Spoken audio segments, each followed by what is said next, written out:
ఘనంగా రజతోత్సవ సభ జరిపారు. ఇక పార్టీని సంస్థాగతంగా బలోపేతం చేయటమే అన్నారు. కానీ ఇప్పుడు సైలెంట్ అయిపోయారు. మరి పార్టీ కమిటీలపై గులాబీ బాస్ కేసీఆర్ నిర్ణయం ఏంటి? ఇది పదవుల కోసం ఎదురు చూస్తున్న నేతల వాదన. ఇంతకీ గులాబీ పార్టీలో పదవుల భర్తీ ఇప్పట్లో ఉండేనా? అధిష్టానం మధ్యలో ఏముంది? Let's watch the story.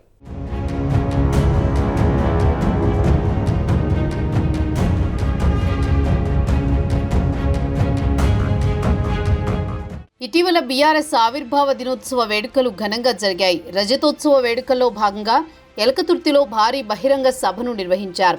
ఇక ఆ సభలో బీఆర్ఎస్ అధినేత కేసీఆర్ మాట్లాడుతూ పార్టీ బలోపేతంపై దృష్టి సారిస్తామని ప్రకటించారు. కేసీఆర్ వ్యాఖ్యలతో గులాబీ నేతల్లో జోష్ కనిపించింది. కానీ మళ్లీ పాత కథే పునరావృతమైంది. బహిరంగ సభ తర్వాత గులాబీ అధిష్టానం మళ్లీ సైలెంట్ అయింది. దీంతో కమిటీల ఏర్పాటు ఇప్పట్లో ఉంటుందా అని లేదా అనే డైలమాలో గులాబీ నేతలు ఉన్నారు. ఇక పార్టీ పరంగా కార్యక్రమాలు చేస్తున్నా కమిటీలు పూర్తి స్థాయిలో లేకపోవడంతో చాలా కాలంగా గులాబీ శ్రేణుల్లో నైరాస్యం అలుముకుంది.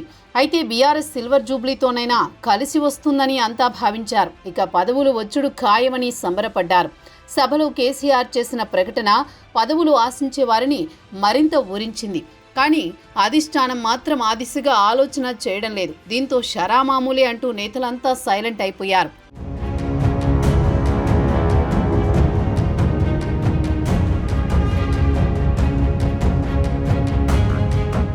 బీఆర్ఎస్ ప్రతిపక్షంలోకి వచ్చాక 10 మంది ఎమ్మెల్యేలు అధికార కాంగ్రెస్ లో చేరారు. దీంతో 10 అసెంబ్లీ స్థానాల్లో కొత్త ఇన్ఛార్జీలను నియమించాల్సి ఉంది. దీంతో పాటు పార్టీ అనుబంధ విభాగాలకు కమిటీలను ప్రకటించాల్సి ఉంది. అనుబంధ విభాగాల కమిటీలు లేకపోవడంతో పార్టీ కార్యక్రమాలు క్షేత్రస్థాయిలోకి వెళ్లడం లేదనే టాక్ సొంత పార్టీలోనే ఉంది. అధికారం కోల్పోయిన తర్వాత తెలంగాణ భవన్లో 17 పార్లమెంటు నియోజకవర్గాల సన్నాహక సమావేశాలను నిర్వహించారు.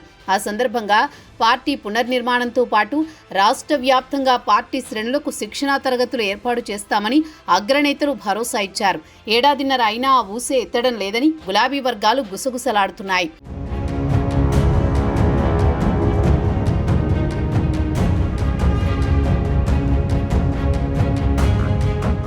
ఓవైపు కమిటీలు ఏర్పాటు ఎప్పుడు ఉంటుందని పదవులు రాని వారు ఆలోచన చేస్తుంటే ఈసారి బీఆర్ఎస్ రాష్ట్ర కమిటీ కూర్పు ఏ విధంగా ఉండబోతోందనేది మరికొందరిలో ఆసక్తి. అధికారంలో ఉన్న సమయంలో ఎమ్మెల్యేలు, ఎమ్మెల్సీలు, ఎంపీలకు జిల్లా అధ్యక్ష బాధ్యతలు అప్పగించారు కేసీఆర్. ఇప్పుడు జిల్లా అధ్యక్ష పదవులను ఎవరికిస్తారు, పార్టీ కమిటీలు ఎప్పుడు ఉంటాయనే దానిపై నేతలు ఆరా తీస్తున్నారు. పార్టీ కమిటీలు లేకపోవడంతో కార్యక్రమాలు నిర్వహిస్తున్నప్పుడు ప్రోటోకాల్ సమస్యలు వస్తున్నాయనే అభిప్రాయం వ్యక్తమైనట్లు గులాబీ వర్గాల్లో తెలుస్తోంది. అయితే కమిటీల ఏర్పాటు, పార్టీ ప్రక్షాళన అనేది తమ అంతర్గత విషయం అంటూ ముఖ్య నేతలు కొట్టిపారేస్తున్నారు.